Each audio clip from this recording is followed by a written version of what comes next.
यादव आप सभी का स्वागत करती हूँ अपने YouTube चैनल में। आप लोगों के बीच एक कजरी गीत लेके आए, कैसा लगा कमेंट बॉक्स में ज़रूर बताइएगा। हम कले ले अइहा हरी रंग चूड़ी पिया बाटई जरूरी पिया ना। हम कले ले अइहा हरी रंग चूड़ी पिया बाटई जरूरी पिया ना।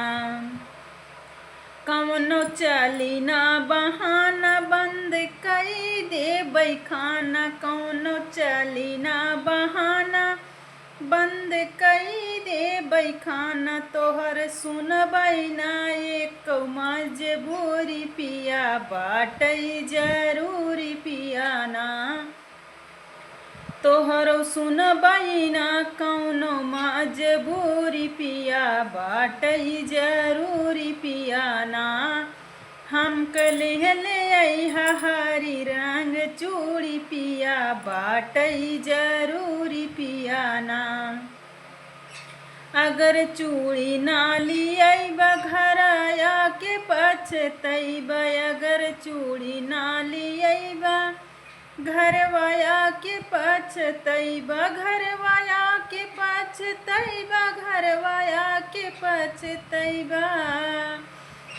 हम तोहरा से बनाई लेब दूरी पिया बाटई जरूरी पिया ना। हम तोहरा से बनाई लेब दूरी पिया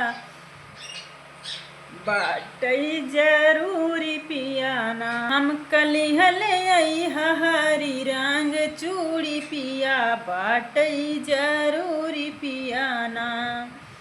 लाया हमका तू गजरा लाया बालों वाला गजरा। लाया हमका तू गजरा लाया बालों वाला गजरा। हम कलिह ले अइहा पानी और पूरी पिया बाटई जरूरी पिया ना।